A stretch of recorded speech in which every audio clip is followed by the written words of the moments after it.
नमस्कार दोस्तों, आपका एक बार फिर से स्वागत है हमारे चैनल आध्यात्मिक ज्ञान सुख में।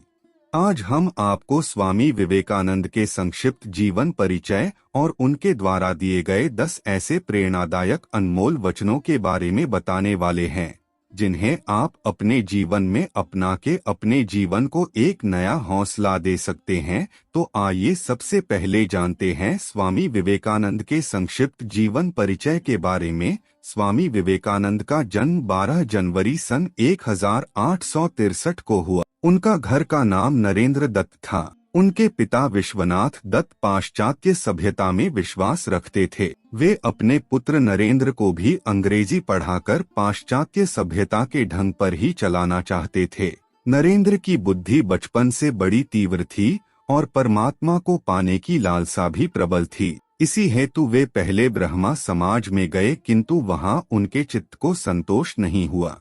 सन 1884 में विश्वनाथ दत्त की मृत्यु हो गई। घर का भार नरेंद्र पर पड़ा। घर की दशा बहुत खराब थी। कुशल यही थी कि नरेंद्र का विवाह नहीं हुआ था। अत्यंत गरीबी में भी नरेंद्र बड़े अतिथि सेवी थे। स्वयं भूखे रहकर अतिथि को भोजन कराते, स्वयं बाहर वर्षा में रात भर भीगते ठिठुरते पड़े रहते और अतिथि को अपने बिस्तर पर सुला देते। रामकृष्ण परमहंस की प्रशंसा सुनकर नरेंद्र उनके पास पहले तो तर्क करने के विचार से ही गए थे, किंतु परमहंस जी ने देखते ही पहचान लिया कि ये तो वही शिष्य है जिसका उन्हें कई दिनों से इंतजार है। परमहंस जी की कृपा से इनको आत्म साक्षात्कार हुआ। फलस्वरूप नरेंद्र परमहंस जी के शिष्यों में प्रमुख हो गए। संन्यास लेने के बाद इनका नाम विवेकानंद हुआ। स्वामी विवेकानंद अपना जीवन अपने गुरुदेव स्वामी रामकृष्ण परमहंस को समर्पित कर चुके थे। गुरुदेव के शरीर त्याग के दिनों में अपने घर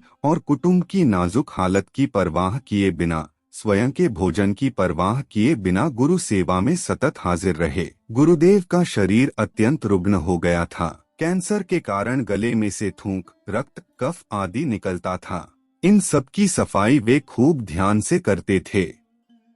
एक बार किसी ने गुरुदेव की सेवा में घृणा और लापरवाही दिखाई तथा घृणा से नाक भौहें सिकोड़ी। यह देखकर विवेकानंद को गुस्सा आ गया।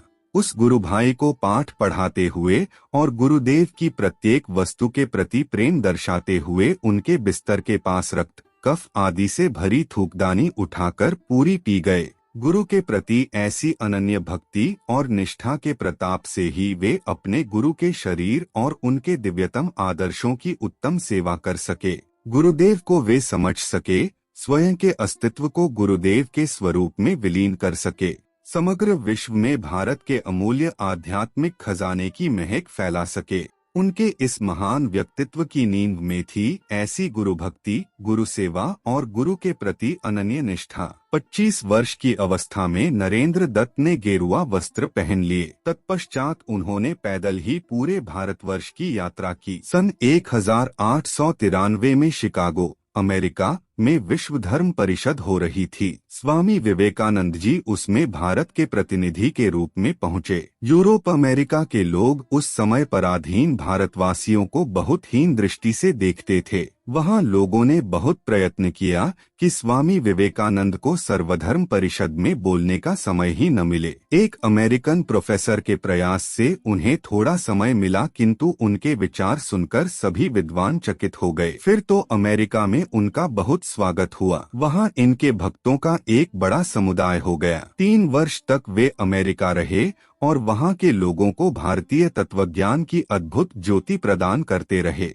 अध्यात्म विद्या और भारतीय दर्शन के बिना विश्व अनाथ हो जाएगा, यह स्वामी विवेकानंद जी का दृढ़ विश्वास था। अमेरिका में उन्होंने रामकृष्ण मिशन की अनेक शाखाएं स्थापित की। अनेक अमेरिकन विद्वानों ने उनका शिष्यत्व ग्रहण किया। वे सदा अपने को गरीबों का सेवक कहते थे। भारत के गौरव को देश देशांतरों में उज्ज्वल करने का उन्होंने सदा प्रयत्न किया। 4 जुलाई सन 1902 को उन्होंने देह त्याग किया।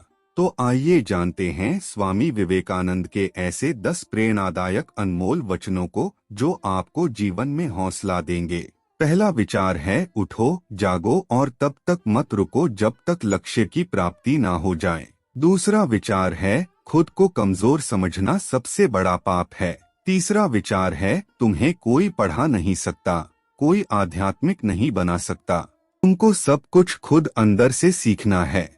आत्मा से अच्छा कोई शिक्षक नहीं है। चौथा विचार है, सत्य को 1000 तरीकों से बताया जा सकता है, फिर भी हर एक सत्य ही होगा।